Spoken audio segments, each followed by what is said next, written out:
Hello and welcome. It's so good to be here with all of you, albeit virtually. It's hard to believe that it was almost a year ago that we gathered for WBUR's first virtual gala. We've all been through so much since then, and I can tell you for certain that we could not have gotten through the last year without your unwavering support.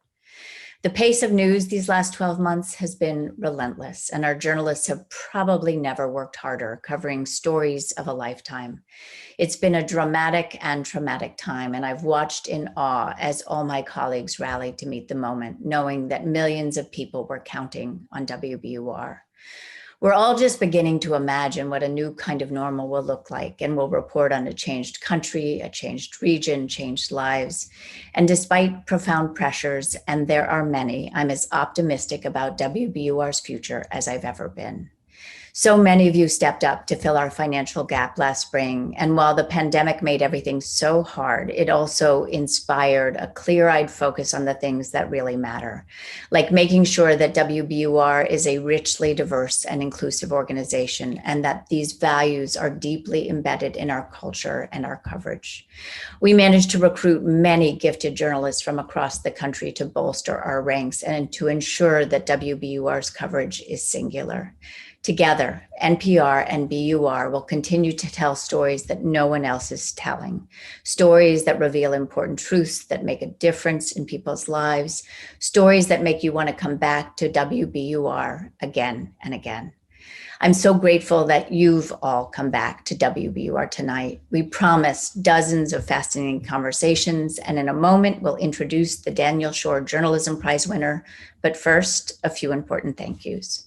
To tonight's presenting sponsors, Liz and Phil Gross, and to Jim and Kathy Stone and Plymouth Rock Assurance, your trust in WBUR makes all the difference, and your gifts are so generous. Liz and Phil, we're endlessly grateful to you and your family.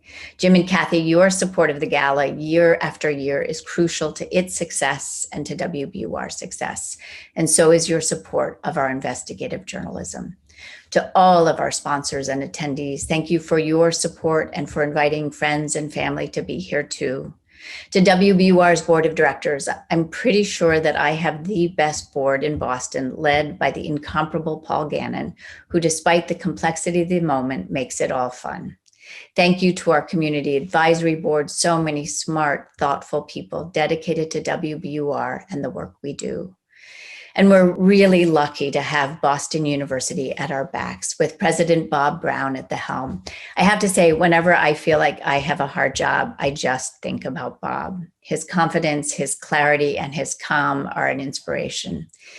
Thank you to all our special guests, so many all-stars, men and women at the top of your fields in policy, science, medicine, history, arts, literature, and journalism. We are wowed by your presence.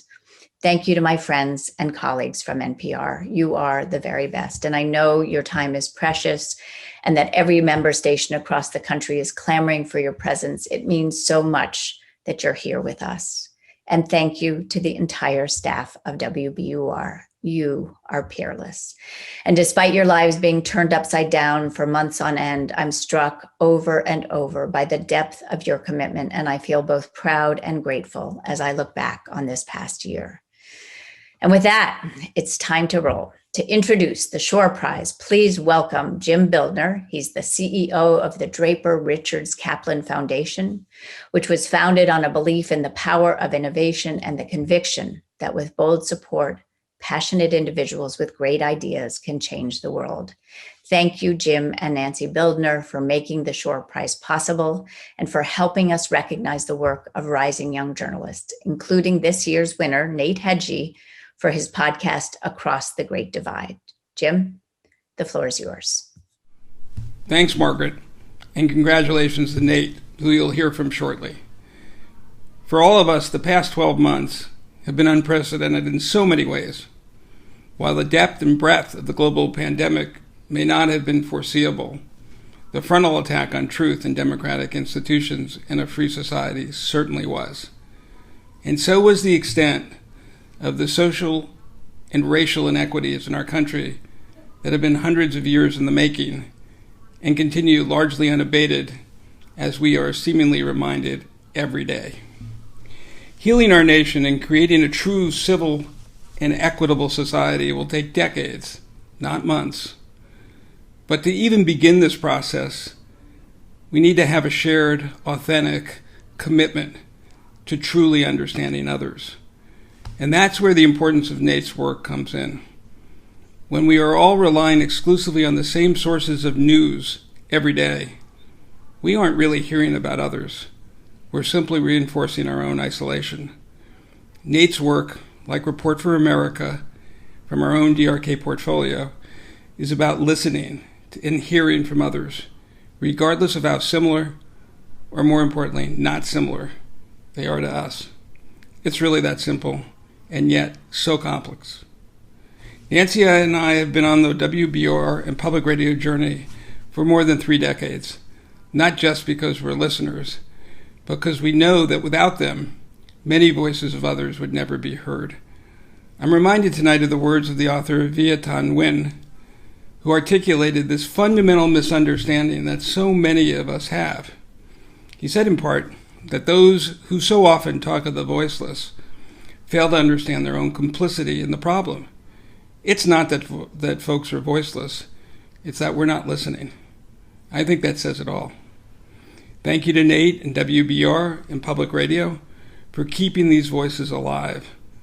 Now it's up to us to listen to them and learn from them. Now it's my pleasure to turn this over to WBUR's Maria Garcia and Adrian Ma, 2 of our judges for this competition, to introduce Nate and his prize-winning work. Thanks, Jim. For those of you who may know my voice but don't know me, I'm Maria Garcia, the creator and host of WBUR's podcast, Anything for Selena, and managing editor of WBUR News. And he is business reporter Adrian Ma. Maria and I were honored to be judges this year, along with 6 other journalists from around the country. We had a tall order, whittling down 61 entries to just 8 finalists. We listened for a story's reporting rigor, for its humanity, for its storytelling, and ultimately all those intangible things that just leave you wanting more. And then each of us chose one entry to send to finalist judge Sam Fleming. As a lot of you know, Sam recently retired as head of news and programming at WBUR. What you may not know is he is a passionate champion of the Schorr Prize. So I'm honored to pass the baton to you, Sam. Thanks, Adrian. There was a wide array of finalist entries for this year's prize, and so varied regarding subject matter from Fukushima's recent history to those affected by urban development in Pittsburgh. One entry stood out in particular, Nate Hegyi, for his podcast, Across the Great Divide, a reporter, a bicycle, and 800 miles listening to small town America. Nate is the rural reporter for the Mountain West News Bureau, who last summer rode his bike all over Montana, Idaho, Wyoming, and Colorado to examine the West's strong but changing culture, political and otherwise. This series came in the middle of the presidential election, so understanding Donald Trump and loyalty to Trump was a meaningful starting point. But Nate explored another dimension of this continental divide, the concern about outsiders, upending small town life in the West. As I ride closer, I notice that next to cattle pastures, there are these clusters of huge log mansions, chic restaurants, golf courses. And to me, it looks like a Disneyland for the wealthy. As I'm cruising along this one dirt road, I spot a guy building a fence. He doesn't look very rich. I mean, he's got a nice pickup truck, but he's wearing a baseball cap and has the red, sunburned face of someone who works a lot of days outside. Name's Jody Burnside. Originally grew up here in the valley, local name. Burnside owns a construction company, as well as a Japanese steakhouse and sushi restaurant. He's doing pretty well financially. After all, nearby Jackson Hole is the richest valley in the country. And those rich people need homes to live in, and they need to eat. But this growth has really changed this valley, at least since the days when Burnside was a kid. I could drive from here to Victor and pass 4 cars. But now you just bumper to bumper all the way. Nate, you give us all confidence that the future of public radio journalism is bright. I'm honored to present you with the Daniel Schorr Journalism Prize and a check for $5,000. Congratulations.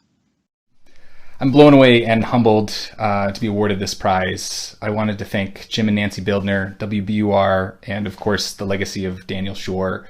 I think he'd be proud to see that young people still love this profession as much as he did, and that they're pushing boundaries on what radio can be and how we tell stories. This crazy idea to bicycle 800 miles along the Continental Divide, speaking with folks in small towns and rural communities about the nation's political divide, never would have happened without my editor, Kate Concannon, our producer, Liza Yeager, who did a fantastic work making the wind sounds in my microphone disappear, the Corporation for Public Broadcasting and America Amplified for funding this project, and our partner stations in the Mountain West News Bureau. When I hit the road last September, I was surprised at how many people talked about an impending civil war or revolution, some sort of violence in America. And I remember telling friends and colleagues about it at the time. There was a lot of dismissal, like, those are just a few crazies out in the sticks. But flash forward to January 6th, and we saw a glimpse of that violence. It's gone underground again, but I don't think that's the last we're going to see it. It reminds me of the rattlesnake on the yellow Gadsden "Don't Tread on Me" flags that I'd see everywhere on my bike trip out here in the rural parts of the West. The rattlesnake was coiled like it was hiding, but then it strikes before recoiling back into the darkness again. And I don't think we're going to get over this violence or this divide until we can tackle the cancer of disinformation. We can't agree on the same basic facts. I saw that over and over and over again on my ride. And while there aren't any easy solutions to that, I hope projects like this and public radio can at least play a small role in helping people understand folks on the other side of the divide. So thank you again. I'm honored and humbled to get this prize. And thank you so much. Thank you so much, Nate, and congratulations again. Not only are you a first-class reporter and storyteller, you are probably in amazing shape. When the time is right, please come see us in Boston. We are just a 2,400-mile bike ride away. And now, as we close this part of the evening, I want to share some of the sound and pictures of the last year, beginning with last summer's protests.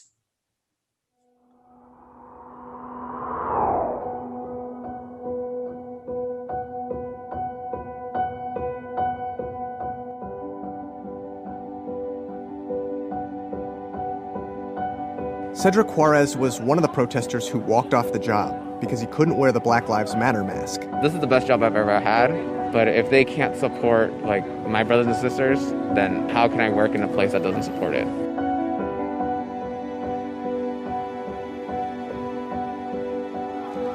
Car horns, cheers, music, those were some of the sounds around Greater Boston as Joe Biden was declared the winner of the presidential election. Just celebrate. Don't complicate anything. Everything's been too complicated. We've been holding our breaths for 4 years. Breathe. Breathe. How do you see this ending? We're going to be okay. We're going to pull through this. But I'm not sure that our country, at least since the Civil War, has ever been under more direct assault from within. Kim Janey. Yesterday she was sworn in as the city's 55th mayor. Here I am sitting here as the first Black mayor and the first woman mayor of our city, something that I wasn't sure I'd ever see.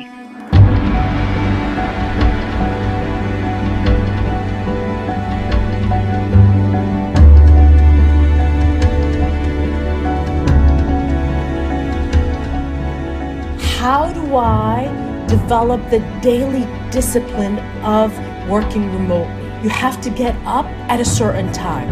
You've got to shower and get dressed. Do you gotta get dressed? You've got to get dressed. Just after sunrise on a foggy November morning, biologist Lucas Savoy wades into a lake, cradling one of the captive chicks. He hands the bird to a local volunteer who places it in the water. She lets go, and the loon begins to swim away.